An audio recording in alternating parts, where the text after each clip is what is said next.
तो हर सीएम को शीश महल के उनको रहने का एक व्यवस्था होता है। ऐसी चीज़ें तो हर सीएम को मिलता है। 2-4 काम बता दीजिए हमको बीजेपी का जो कि काम करके दिखाया हो। उससे बढ़िया है कि ठीक है राम मंदिर बना, उसके साथ साथ में हमें तो रोजगार भी तो मिले। या ड्रीम्स कटवाने में बहुत सारी ऐसी चीज़ें थी जो कि हमें बहुत धक्के भी खाना पड़ता था। ये बीजेपी की तानाशाही है। हाँ जी हाँ जी। हाल तो इसमें क्या है ना कि इतने क्या बात सही किए कि नहीं किए? नहीं देखिए गठबंधन तो सही नहीं है। नमस्कार, आप देख रहे हैं लीडिंग भारत और मैं हूं आपके साथ आस्था तिवारी। केजरीवाल पर गिरती गाज, जी हां, लगातार जिस तरीके से चर्चा चल रही है और ईडी का 7वां समन भी भेजा जा चुका है, लेकिन इस बीच आतिशी का जो है बड़ा बयान सामने आ रहा है। उनका साफ तौर पर यह कहना है कि सीट बंटवारे को लेकर के लगातार आम आदमी पार्टियों को धमकियां आ रही हैं और इसके साथ ही साथ केजरीवाल को लेकर के भी आ रहा है ये चीज़ें समझ में कि ये तमाम चीज़ें जो है वो बात कर रही हैं और साथ ही साथ ये भी कह रही हैं कि आने वाले समय में यानी कि सीटों के बंटवारे से पहले केजरीवाल को जेल जाने की बात कही जा रही है। तो आइए आम जनता से जानने की कोशिश करते हैं कि लगातार जिस तरीके से केजरीवाल ईमानदार होने की बात करते हैं, लेकिन उन पर इस तरीके के जो आरोप लग रहे हैं वो कैसे देख रहे हैं, उनका क्या कुछ कहना है। क्या लग रहा है भैया, जो आरोप लगाए जा रहे हैं केजरीवाल पे सही है? नहीं, गलत है।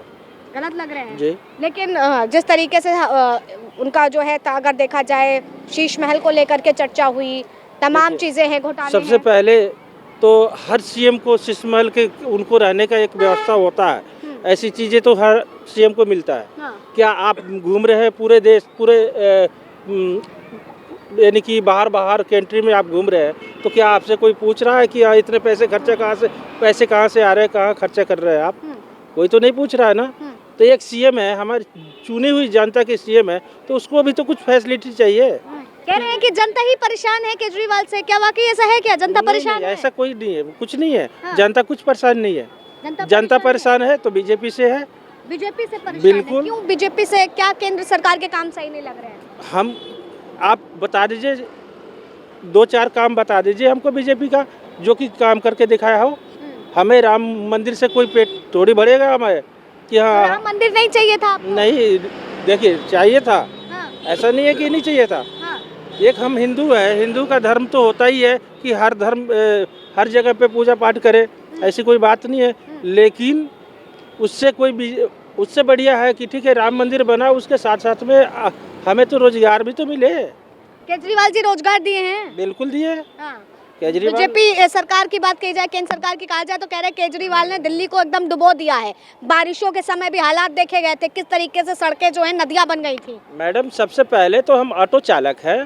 हाँ, हमें इतनी फैसिलिटी मिली। पहले कांग्रेस की सरकार थी तो हमें हर साल में कम से कम तकरीबन 20,000 रुपये लग जाते थे हमें गाड़ी पासिंग कराने में। हाँ, या ड्रीम्स कटवाने में बहुत सारी ऐसी चीज़ें थी जो कि हमें बहुत धक्के भी खाना पड़ता था।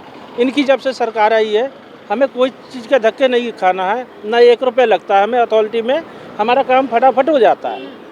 कम से कम शिक्षा स्वास्थ्य की व्यवस्थाओं को लेकर के लगातार केजरीवाल जी बात करते रहते हैं, तो क्या वाकई ये व्यवस्थाएं जो हैं, सुविधाएं जो हैं आप लोगों को मिली हैं? बिल्कुल मिली है। वैसा सुविधा तो हर स्टेट में हो जाए तो गरीबी ही दूर हो जाएगा। अच्छा, मंत्री जी की बात करें तो आतिशी जी यही कहती हुई फिर रही हैं कि उनको धमकी लगातार दी जा रही है, सीट बंटवारे को लेकर के तमाम चीजें, केजरीवाल को जेल जाने के लिए बार बार बोला जा रहा है। ये तानाशाही है मैम। किसकी तानाशाही है? ये बीजेपी की तानाशाही है। बीजेपी की हाँ जी हाँ जी। ईडी क्या बीजेपी ने भेजी है? बिल्कुल भेजी है उन्होंने। हाँ। अगर ईडी मानते हैं अगर केजरीवाल जी ने अगर गलत किया है या मनीष सिसोदिया जी गलत किया है, तो अभी तक चार्जशीट उनकी फाइल नहीं हुई है। चार्जशीट भी आई तो उसमें कोई एक भी सबूत नहीं निकला। बताइए, अगर केजरीवाल जी ने गलत नहीं किया तो ईडी का सम्मन भेजने पर जा क्यों नहीं रहे हैं? अभी सत्ता में है ना। हाँ। सत्ता में है, वो जो चाहे वो कर सकते हैं। हाँ। लेकिन जिस तरीके से वो ईमानदार हैं ये बातें कहते हैं, तो हिसाब से ईडी के सम्मन पे पहुंच जाना चाहिए। अब तो 7वां सम्मन भेजा जा चुका है। एक सीएम है, वो ऐसा पेश नहीं होंगे क्योंकि उनको हर समाज को लेके चलना है। ठीक है, हर समाज को लेके चलना है। दिल्ली के पब्लिक चुना है उनको, सब देखना है उनको। एक कैसे वो जाकर समन पे हाजिर हो जाए कोर्ट में, कहीं मनीष सिसोदिया के जैसे जैसे संजय सिंह को बैठा लिया गया, फिर ये जाएंगे इनको भी बैठा लेगा। पर तो जिस फिर दिल्ली सरकार देखेगा को, जिस कांग्रेस सरकार को वो गाली देते फिरते थे कांग्रेस पार्टी को, आज उसी से गठबंधन किए बैठे हैं, तो सवाल नहीं उठेंगे?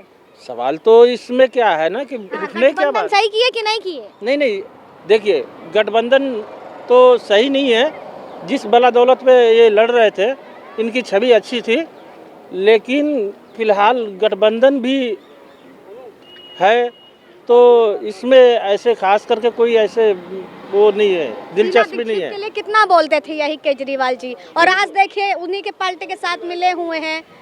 इससे कुछ है, लोगों के चूल्हा पे ही खाना बनाना पड़ रहा है। कहने के लिए तो कह दिए कि हाँ गैस पहुंच गई घर क्या घर। लगता है भविष्य में कभी बीजेपी सरकार जो है दिल्ली को संभाल सकेगी, यहाँ पे आ सकेगी? नहीं आएगी, तो फिर किसको लाएंगे?